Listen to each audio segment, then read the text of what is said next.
আসসালামু আলাইকুম। মোহমায়ার বাহুডোরে পর্ব 18। লেখিকা সাদিয়া।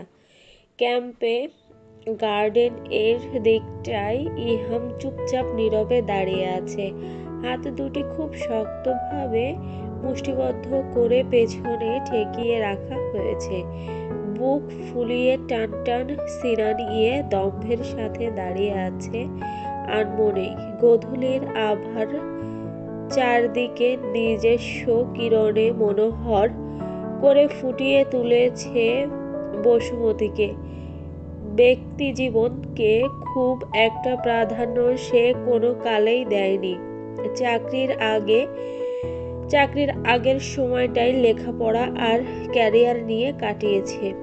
নিজের পছন্দ মতো এত ভালো একটা পদে চাকরি পাবার পর থেকে নিজের সবটা উজাড় করে দিয়েছে কেবল নিজের দায়িত্বে। খুব নিয়ম কানুনে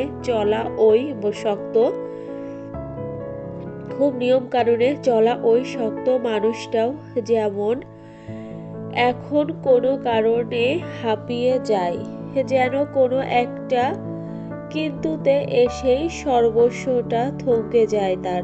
বুকটা আজকাল তার ভার লাগছে, ভেতরটা কেমন ফাঁপা ফাঁপা লাগে বড্ড বেশি।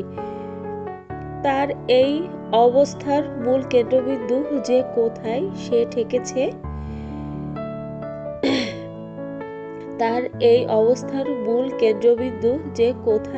ঠেকেছে তার হদিসও আছে তার কাছে। এই পর্যায়ে এসে মন বারবার বলে এখন একটু নিজেকে সময় দেওয়া প্রয়োজন। একান্ত ব্যক্তিগত কিছু সময় তার বেশ অত্যাবশ্যকীয় হয়ে ঠেকেছে। আর যাই হোক, এই ফাঁপা অস্থির ভাবটা কাটিয়ে শান্তি স্থাপনের জন্য হলেও আবশ্যক মায়রা নামক অস্থিরতাটাকে এবার লাগাম টানা প্রয়োজন।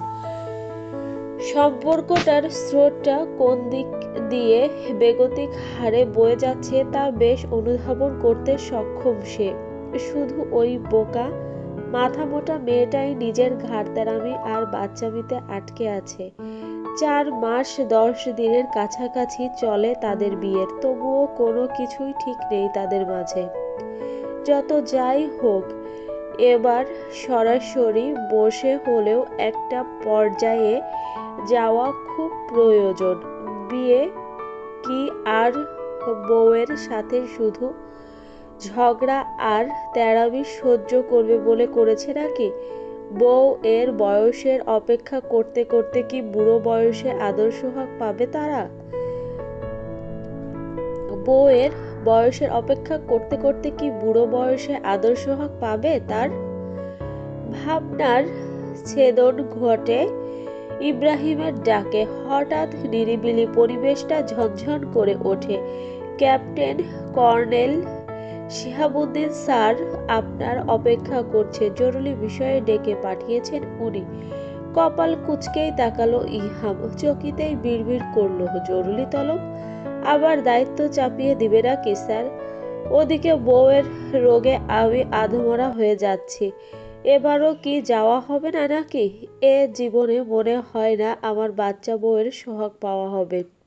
কাজ আর দায়িত্বের ঘাড়ে চড়তে চড়তে কবর অপেক্ষা করবে গো মাবুদ। মায়েরা একটু স্বস্তি বোধ করছে। কালকেই টেস্ট এক্সাম শেষ হয়েছে, এবার যেন একটু হলেও দম নিতে পারছে। পরীক্ষা আসলেই মনে হয় কেউ তার গলায় ছুরি দেবে ধরছে। দমটা সবসময় আটকে থাকে। অতঃপর পরীক্ষা শেষের কয়েকটা দিন যেন আকাশ বাতাস এক হয়ে যায়। যদিও এমন মরমর করে কখনোই বইয়ের সামনে বসে থাকে না সে, কেবল ওই জাদ্রেলটার কথার রেশে জিদ ধরেই পড়াতে বসেছিল। যদিও একদিক থেকে তার খুব ভালোই হয়েছে। পরীক্ষাগুলি খুবই ভালো হয়েছে, তাই মনটাও ফুরফুরা। মাকে খুব করে রাজি করিয়ে নিয়েছে আজই ফুপির বাসা থেকে 4 থেকে 5 দিন আসবে। বেরিয়ে, সেই জন্যই রেডি হচ্ছে সে। 3 মাস পর আবার ফাইনাল এক্সাম। এখন কয়দিন একটু রিল্যাক্স না থাকলে ব্রেইন আউট হয়ে সে মারাই যাবে। তাছাড়া মিথিলা আপুর সাথেও একটু জম্পেশ কথা বলা যাবে। ওই বদ মানুষটাকে নিয়ে একটু আলোচনা করা যাবে। সেদিন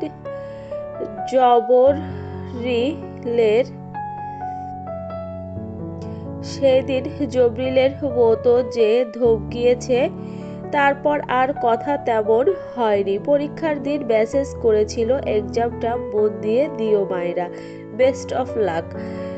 নিকুচি করেছে তোর বেস্ট অফ লাকের, গুলিবাড়ি তোর লাকের। আমার সাথে রাক্ষসের মতো করে আবার শুভকামনা জানানো হয়। স্যাদরের হাড্ডি, ঢ্যাঁড়সের ঢ্যাঁড়স। বকতে বকতে সে আর রিপ্লে করেনি।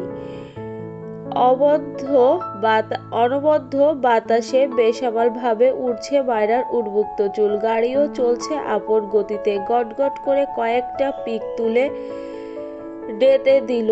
আজ আসলেই অনেকদিন বাদে তার মনটা ভালো। অনেকদিন পর মিথিলা আপুর সাথে দেখা হবে। বাবাও বলে দিয়েছেন 2 থেকে 3 দিনের উপরে সে যেন না থাকে। বাবা দিয়ে আসতে চাইলেও সে রাজি হয়নি। অনেক আবদার করে একা আসতে পেরেছে। আজ কেবলই মুক্ত পাখির মতো উঠতে মন চাইছে। তো ক্যাপ্টেন সাহেব, এই খবর আমার তরায়া শুনলে কি করব, কি করে ঝড় সামাল দিব সেটাই আগে বলো। তারপর না হয় দাওয়াত না পাবার জন্যে চিন্তা করব তোমায় কি শাস্তি দেবা আছে। ইহা মাথা নত করে চমৎকার করে হাসলো। কর্নেল শিহাবুদ্দিন মন্ত্রমুগ্ধ হয়ে ছেলেটার হাসি দেখল। এই নম্র ভদ্র স্বল্পভাষী ছেলেটাকে ওনার ভীষণ পছন্দ। মেয়ে তনয়া যেমন ইহামকে পছন্দ করে, তিনিও ঠিকই করে রেখেছিলেন প্রস্তাব দিবেন তার কাছে। কিন্তু ভাগ্য এর আগেই নিজের পথ বেছে নিয়েছে। ইস, আর একটু আগেই করার দরকার ছিল। এখন বুঝি মনে মনে তিনি বড্ড আফসোসই করছেন। প্রথমত, আপনার মেয়েকে স্যার আমার চেয়ে আপনি ভালো বুঝবেন কি করে তাকে সামলানো যায়। আর দ্বিতীয়ত, বিয়েটা তাড়াহুড়াই হয়ে গিয়েছে, তাই দাওয়াত কাউকে দেওয়া হয়নি। অনুষ্ঠান হলে নিশ্চয় পাবেন। এর শাস্তি কি হতে পারে ধারণা আছে তোমার? এই সামান্য কারণে কোনো শাস্তি হতে পারে এইরকম কোনো নিয়ম কিন্তু নেই স্যার। হা হা হা, তোমার সাথে কি আর পারা যায় ক্যাপ্টেন? তা আমাদের ট্রিট রেডি করো। স্যার আমাকে ফকির করতে চাইছেন বুঝতে পারছি। এই শাস্তি মঞ্জুর হবে। God bless you Fahad Iham Chowdhury. বিবাহিত জীবন সুখের মধুময় হোক। দোয়া করি আমার মতো তিক্ত স্বাদ যেন তোমাকে সহ্য করতে না হয়। জীবনটা তেনা তেনা বানিয়ে ফেললো মহিলাটা, আর আমারটা ধ্বংস করে ফেলছে ওই ঘাড়তেরা মেয়েটা। তেনা তেনা না, ভ্রম হওয়াটাই বুঝি বাকি। তেনা তেনা না, ভস্ম হওয়াটাই বুঝি বাকি। চিন্তা করবে না স্যার, সেটাও মনে হয় করে ছাড়বে ওই বেয়াদব মেয়েটা। আমাদের বিবাহিত জীবনটাই বেদনার তিক্ততার হাই। বিড়বিড়িয়ে মাথা কাত করে ইহাম কথাটা বলে আবার ও তাকালো কর্নেলের দিকে। তারপর মেকি হেসে গুরুত্বপূর্ণ আলাপে মনোনিবেশ করলো। রাত তখন 10টা। ইহাম নিজের ক্যাবিনে বসে আছে। ক্লান্ত দেখাচ্ছে তার চোখ মুখ। চেয়ারে গা এলিয়ে দিয়ে ঠোঁট গোল করে দম ছাড়লো। খানিকটা সময় পর ফোনটা নিয়ে ডাটা অন করলো। ফেসবুকে ঢুকতেই মায়রার স্টোরিটা সবার আগে চোখে পড়লো, কারণ প্রতিদিনই সে খেয়ালে রাখে মায়রার ফেসবুকের আইডিতে ঘুমানোর আগে এটা যেন তার চাকরির মতো একটা গুরুত্বপূর্ণ কাজ। মেয়েটা কি কোথাও ঘুরতে গিয়েছে? এমনই তো দেখা যাচ্ছে। কি আশ্চর্য, টেস্ট শেষ করে কি কেউ ঘুরতে যায়? 3 মাস পরে ফাইনাল এক্সাম, আর এই মেয়ে কিরা গায়ে হাওয়া লাগাচ্ছে। কপালের সরু ভাঁজ আরো তীব্র হলো তার। মেয়েটাকে অফলাইনে দেখে ফোনেই কল দিল দ্রুত। একবার রিং হয়ে কেটে যাওয়ার পর আবারও কল দিল। মায়েরা তখন মিথিলার সাথে শুয়ে শুয়ে মুভি দেখছে আর চানাচুর চিবাচ্ছে। স্ক্রিনে তখন সানাম তেরি কাসাম মুভির দুর্দান্ত সিন। ইস, ছেলেটা মেয়েটাকে নিজের সবটা উজাড় করে ভালোবাসছে। নিঃস্বার্থ ভালোবেসে নিজের ভালোবাসা কে কেমন আরেক জোরের কাছে তুলেও দিতে পারছে এক বুক নীরব যন্ত্রণা নিয়ে। ইস, এভাবেও ভালোবাসা যায়? মায়রার বুকটা কেমন দুরু দুরু করছে। ছেলেটার মুখের ইমোশনাল ভঙ্গিটা যেন একদম বলার মতো না। ইস, কতটা নিখুঁত এক্সপ্রেশন, যেন জীবন্ত। মায়েরা পুরো মুভিটা যেন ছেলেটার ওই মুখের আদলের দিকেই মায়া মায়া চোখে তাকিয়ে আছে। ইস, ভালোবাসার অনুভূতিটা কেমন অন্যরকম। এক কাঙ্ক্ষিত মানুষের কথা মনে এসে তার হৃদয়ের অস্থির দোলাচল ক্রমাগত ভারী করেছে। ধক ধক করে উঠানামা করছে সেটা। আচমকা ফোনে কল আসায় বড্ড বিরক্ত হলো সে। পাশ ফিরে নিজের ফোনের দিকে তাকিয়ে ইহামের নাম্বারটা দেখে আঁতকে উঠল। এই বেটা এখন কল দিয়েছে কেন তাকে? একটু নড়েচড়ে উঠে বসলো সে। মিথিলা আপুর দিকে তাকিয়ে দেখলো সে গভীর ধ্যানে আছে মুভির দিকে তাকিয়ে। আস্তে আস্তে করে উঠে গেল সে। ব্যালকনির দিকে ক্রাশ গতিতে এগুলো। আবারও পেছন ফিরে মিথিলা আপুকে পরখ করে কল রিসিভ করলো। মেয়ে, টেস্ট এক্সাম দিয়েই কি পড়ালেখা আকাশে বাতাসে উড়িয়ে দিয়েছ? 3 মাস পর যে ফাইনাল এক্সাম, সেটা কি ভুলে গিয়েছো বেয়াদব? ভেতরের সব অনুভূতিগুলি ভোতা হয়ে গেল মায়রার। মেজাজটাও খিটখিট করে উঠল। এই লোকের মুখে কি একটুও ভালো কথা নেই? মুখে মিষ্টি লাগিয়ে কি কথা বলতে শেখেনি সে? ওই বেরস মুখের কথা তার পিন্ডি জ্বালিয়ে দেয়। কটকট করে জবাব দিল, আমি আকাশে বাতাসে উড়ি বা বাঁচি মরি তাতে আপনার কি? আপনি এত কৈফিয়ত চাইছেন কেন? ঠিকভাবে কথা বলো বেয়াদব। আপনি নিজে ঠিকভাবে কথা বলতে জানেন? আমাকে যে বলছেন, যেটা নিজে পারেন না সেটা অন্যকে বলেন কি করে? উদ্ভট পুরুষ মানুষ। কিছু বলতে গিয়েও ইহাম দম নিল, নিঃশ্বাস ছাড়লো শব্দ তুলে। মনস্তাত্ত্বিক বিষয়গুলি আজকাল তাকে আরো রকচটা খিটখিটে বাড়িয়ে দিচ্ছে, যেটা একদম সমীচীন নয়। সবটা বুঝেও যেন লাগামহীন চলছে তা। অতঃপর শান্ত স্বরেই বলল, ভয় পাও না আমায়? ওই শীতল স্তম্ভীর কণ্ঠ শিউরে তুলল মায়রাকে। চোখের পাতাগুলিও বুঝি কেঁপে উঠল। ঢোক গিলে সাহস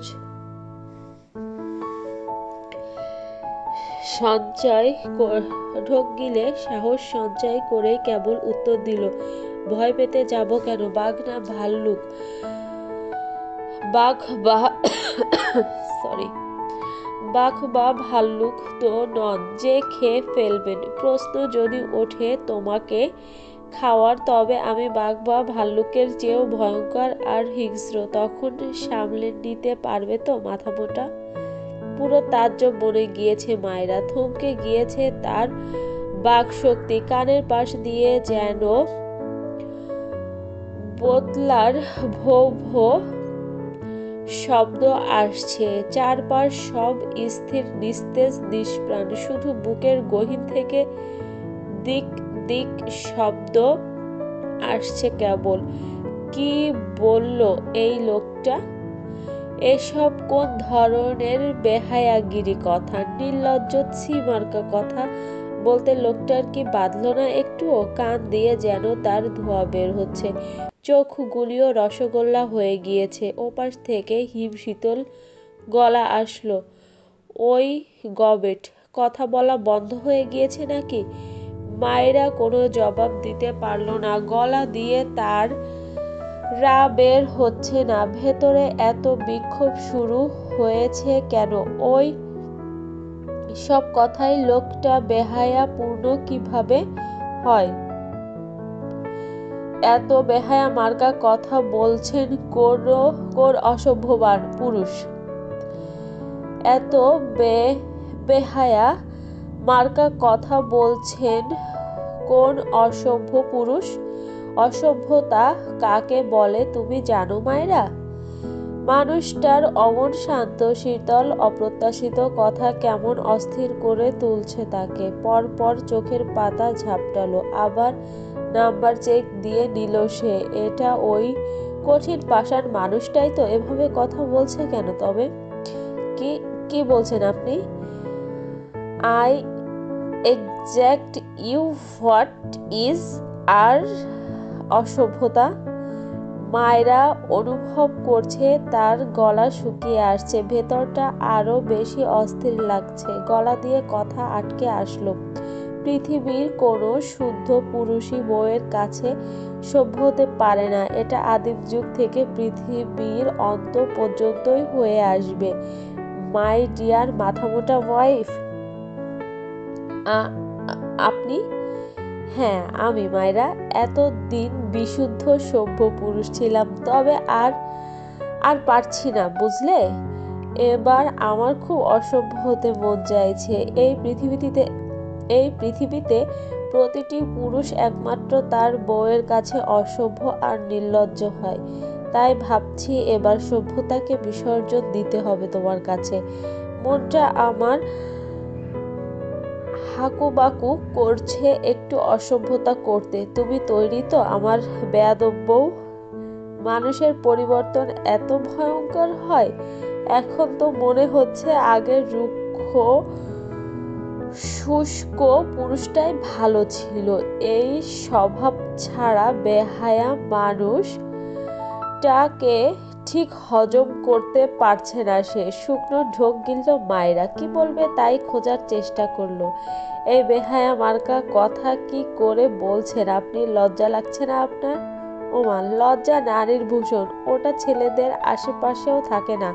আর যদি হয় স্বামী, তবে তার ছিটে ফোটাও 100 মাইলের ধারে কাছেও পাবে না। ডেয়ার, এই আপনি অন্য কারো নাম্বার মনে করে আমায় কল দিয়েছেন, তাই না? নয়তো আপনার মতো রসকসহীন মানুষ এত বেহায়াপূর্ণ কথা কিভাবে বলে? মোটেও নয়। ছাড় দিতে দিতে স্বামীকে তুমি কুস্বামী বানিয়ে ফেলছো দেখছি। না জানি কি ভাবো আমায়। এবার আর ছাড়া যায় না। খপ করে বিড়ালের বাচ্চার মতো ঘাড়ে ধরবো আর ব্রাল মারবো, বুঝলে? মায়েরা হতবাকের মতো তাকিয়ে রইল। বুঝলো না ইহাম কোনো নেশা টেশা করেছে কিনা। আজ কথার ধাত এমন কেন? কি বলবে, কি প্রশ্ন করবে তার হদিস পেল না বোকা মেয়েটা। কেবল স্তব্ধ কিংকর্তব্যবিমূঢ়ের মতো কিংকর্তব্যবিমূঢ়ের মতো দাঁড়িয়ে রইল। ওপাশ থেকে সরল আওয়াজ ভাসল, কোথায় গিয়েছো? মেয়েটা মনে হয় আপন মনে কিছু ভাবছে, তাই কথাটা শুনলেও সঙ্গে সঙ্গে জবাব দিতে পারল না। সন্দিগ্ধ চিন্তায় দোদুল্যমান তার হৃদয়। ননসেন্স, তোমায় জিজ্ঞেস করলাম কোথায় গিয়েছো। আপনায় কেন বলতে যাব আমি? আমায় এত প্রশ্ন করবেন না আপনি। এখন থেকে বলতে হবে। কে হন? এত কৈফিয়ত দেওয়ার মতো কেউ নন আপনি। বুঝলাম। এবার ঘাওড়া মাছকে ছাই দিয়ে বেশ শক্ত করেই ধরতে হবে। তার বিনাশ হবে আমার হাতে। দেখুন, আপনার বেফাঁস কথা আমার ভালো লাগছে না। ফোন রাখুন, অসভ্য পুরুষ। আমায় একটু সময় দাও মায়েরা। অসভ্যতা কি সেটা তোমায় অস্থি মজ্জায় হাতে কলমে শিখিয়ে দিব আমি। শুধু একটু ছুটির অপেক্ষা। মায়েরা আর সইতে পারল না। গট করে কল কাটল। কি সাংঘাতিক ব্যাপার! পরিবর্তন ভয়ঙ্কর কেন? এই যে এখন তার বুক দ্রুদ্রু করছে, নিঃশ্বাস আটকে আসছে। ওই চাপা কণ্ঠের চেয়ে আরো দ্বিগুণ বেশি তার পীড়া হচ্ছে বুকের ভেতর। সকল ওই চাপা কষ্টের চেয়ে আরো দ্বিগুণ বেশি তার পীড়া হচ্ছে বুকের ভেতর। সকাল সকাল মায়রার ফুপু ভাতিজির জন্য গরম গরম খিচুড়ি, বেগুন ভাজি আর কষা খাসির গোস্ত রান্না করেছে। বেলা তখন 11টার উপরে। মায়রা ওয়াশরুম থেকে আসার সাথে সাথে তার ফুপি আন্তারা বেগম হাত টেনে ধরলেন, তার বিছানায় বসিয়ে বললেন, আমার আম্মা আগে এইটুক খাইয়া নে, বল ফুপির রান্না কেমন হইছে। ফুপি, টাওয়ালটা তোর রাখতে দাও, ওটা আমার কাছে দে, আমি মেলে দিব। তুই আগে খেতে বস, দেখ তোর পছন্দের খাবার। মায়েরা খুশিতে গদগদ। বিছানার উপরেই মিথিলা আর সে খেতে বসেছে। মায়েরার খাওয়ার তৃপ্তির ভাব দেখে তিনি আহ্লাদে গলায় বললেন, আম্মা, জলপাইয়ের আচার আর বোম্বে মরিচের আচার আছে, আনবো? মায়েরার ইঙ্গিত পেয়ে তিনি দ্রুত বড় বড় কাচের 2 বয়াম এনে রাখলেন মেয়েদের সামনে। অতএব মায়েরার গা বোলাতে বোলাতে বললেন, আম্মারে, তোর পছন্দের ইলিশ মাছ রান্না করছি, তুই খা, আমি রান্নাঘরে গেলাম, কিছু লাগলে মিথিলাকে বলবি। তুমি যাও তো আম্মা রান্নাঘরে, আমরা ছোটটা যে আমাদের হাতে তুলে দিতে হবে, তুমি চিন্তা করো না, যাও। খাওয়ার ফাঁকে মায়েরা ধীর কণ্ঠে সব বলে দিল মিথিলাকে। সব শুনে সে কড়া গলাতেই জবাব দিল, এই বোকা মেয়ে, আমি তোকে এত বাড়াবাড়ি করতে বলেছিলাম? তোকে এত তেড়ামি তোকে এত তাড়াতাড়ি গলে যেতে বারণ করেছিলাম, কিন্তু জোরটাও তো খাটাতে বলেছিলাম, সেটা তো করিসনি। তোর কথাতে কিন্তু মনে হয়েছে একটুও বেশি করে ফেলেছিস। শুধু মুখ ফিরিয়ে নিলেই হয় না, কখনো কখনো একটু নরম হলেও পুরুষ মানুষ বরফের মতো গলে যায়। তুই তো ওনার সাথে যেচে কখনো ভালো করে কথাও বলিসনি, সব সময় ঘাড় তেড়ামি আর একটু বেয়াদবিও করেছিস। তবে এত ছোটও তো তুই নোস যে আমার অক্ষরে অক্ষরে কথা মানবি, নিজের একটু বিবেক মাথা না খাটিয়ে। তুমি তো বলেছ তাদের ছেড়ে দেওয়ার কথা বললে একদম কাবু হয়ে যায়, কিছুদিন পাত্তা না দিলেই ঠিক হয়ে যাবে। মিথিলা কপাল চাপড়ে বলল, হায় আল্লাহ, তোকে ছেড়ে দেওয়ার কথা বলতে বললাম কখন? ওই যে বলেছিলে রিফাত ভাইয়াকে ব্রেকআপ এর কথা বললেই উনি সব কিছুতে কাবু হয়ে যায়। তার মানে তুই সেই কথাগুলি নিজের মনে করে গেঁথে নিয়েছিস? ওরে গু খাওয়া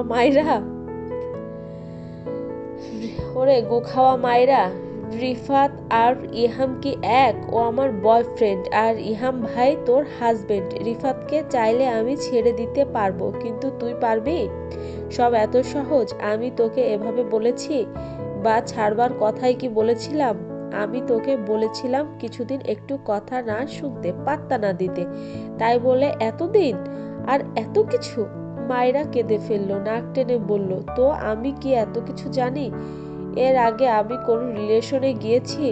তুমি যা বলেছ তাই যে মনে করে ওনার সাথে এমন করেছি সেটাও কিন্তু নয় আপু। উনি আমার সাথে এমন ভালো ব্যবহারই করেননি যে আমি গলে যাব। উল্টে গবেট বেয়াদব মাথা মোটা যা তা বলে। তখন রাগ কার না হয়? উনি কি একটু ভালো করে কথা বলতে পারে না? দেখ মায়েরা, সব পুরুষ এক নয়, সবার মেন্টালিটিও এক নয়। তুই তোর মেন্টালিটি নিয়ে থাকিস আর উনি ওনারটা। এই কারণেই হয়তো তোদের সম্পর্কটা এক জায়গায় থেমে আছে। সম্পর্ক ঠিক রাখতে অনেক সময় অনেক পদক্ষেপ নিতে হয়, কিন্তু তা বলে এই নয় যে সেই একই রেশ ধরে দিনের পর দিন চলতে হবে। এবার অন্তত সম্পর্কটা একটু উন্নতি কর। এখন তো মনে হচ্ছে সেদিন আমি ওই কথাগুলি না বললেই ভালো করতাম। আমার ওই কথাগুলি মনে হয় তোকে আরো বেশি খেপিয়ে দিয়েছে। তুমি বারবার একই কথা বলছো আপু, আমি একা কিভাবে সম্পর্কটা ঠিক করব? এখন সব দোষ আমার হয়ে গেল। আর ওই রুক্ষ লোকটা, রস নাই কষ নাই তার। দেখ মায়েরা, একটু বুঝবান হয়ে চিন্তা কর। তুই মনে করছিস ওনার দোষ, কারণ তুই ওনাকে যেভাবে চাস উনি সেরকম নয়। এমন তো হতে পারে ওনার ক্ষেত্রেও একই থিওরি কাজ করছে, তাই সম্পর্কটা একদম উন্নতির দিকেও ধাবিত হচ্ছে না। যাই হোক, অনেক হয়েছে। আমার যতটুক মনে হয় উনি হয়তো সেদিকে একটু এগুচ্ছে। এবার তোর দায়িত্ব ওনাকে একটু হেল্প করা। তোকেও এক পা বাড়াতে হবে। মায়েরা মাথা নিচু করে সবটা শুনল। মনে মনে কি ভাবলো তা মিথিলা ধরতে পারল না। সে আবার ভালো করে মায়েরাকে দেখে নরম সুরে বলল, অনেক করেছিস, পাত্তাও দিসনি বা অন্য কিছু। এবার একটু শিথিল হ প্লিজ। এটা বয়ফ্রেন্ড বা গার্লফ্রেন্ডের রিলেশনশিপ নয়, স্বামী স্ত্রীর একটা বন্ধন। এটা চাইলেই এত সহজে ভাঙা যায় বল? আর রিফাতের কথা যে বলছি সেটা এখন আর নেই। 3 দিন হয় ওর সাথে ব্রেকআপ হয়েছে। মায়েরা চরম পর্যায়ে হা করে তাকালো মিথিলার দিকে। তার মুখ তখন স্বাভাবিক, যেন খুব বেশি ক্ষতি হয়নি তার। কি রে, তোদের খাওয়া শেষ হয় না? আনতারা বেগম হন্তদন্ত হয়ে রুমে আসছেন। মিথিলা ফিসফিস করে বলল, আম্মু কিন্তু এসব জানে না। যদি এই বিষয়ে কিছু বলিস তবে তোর পিঠে ইট ভাঙবো। সরি। রাতের হিমেল বাতাস গায়ে কাটা দিচ্ছে, শরীরের সব লোমকূপ দণ্ডায়মান। তবুও মায়েরা খুব করে কিছু চিন্তায় মশগুল। মিথিলা আপুর কথাও বেশ ভাবাচ্ছে তার ছোট্ট কোমল হৃদয়। সেই ভাবনা আরো জোরালো হচ্ছে ক্রমে ক্রমে। গায়ে হিম বাতায়নে শীতল হাওয়ার সাথে সাথে অনেক নতুন অনুভূতি ও ডালাপালা ছেড়ে প্রকাণ্ড আকাশ ধারণ করছে। মায়েরা আনমনে থেকেই নিজের ফোন বের করলো। শান্ত শীতল মনটা নিয়ে কল দেবার পরিকল্পনাও করলো লোকটার সাথে ধীর স্থিরে একটু কথা বলার উদ্দেশ্যে। তার একটু নরম গলায় কথা বলে না হয় দেখুক। লজ্জা সংশয় নিয়েই ধীর করলো মন। আগে ফেসবুকে ঢুকে চেক করে নিল মানুষটা লাইনে আছে কিনা, কারণ চাইলেও বা অফলাইনেও থাকলেও ফোন করতে পারবে না। নিজের ফোনে টাকা বা মিনিট কোনোটাই নেই। অগত্যা ফেসবুকে ঢুকতে অনাকাঙ্ক্ষিত একটা ছবি পড়ল তার চোখের সামনে। জ্বলজ্বল করা দুটি মানবীর অবয়ব তার চোখগুলিকে জ্বালিয়ে দিল। অপ্রত্যাশিত দৃশ্যটা বুকটা দুমড়ে মুচড়ে দিচ্ছে। হৃদয়ের বেসামাল উচাটন নিঃশ্বাস অবরোধ করছে। চিকচিক করা পানি ভর্তি চোখগুলি দিয়ে ঝাপসা হয়ে আসছে ফোনের স্ক্রিনের দুটি মানুষের দিকে। এই কি সেই পছন্দের নারী? বুকটা প্রচণ্ড ভার লাগলো মায়েরার। দমটা গলায় আটকে গেল বুঝি। টপ টপ করে অনাদরে কয়েক ফোঁটা নোনা দানাও গড়িয়ে পড়ল কপল বেয়ে। চলবে।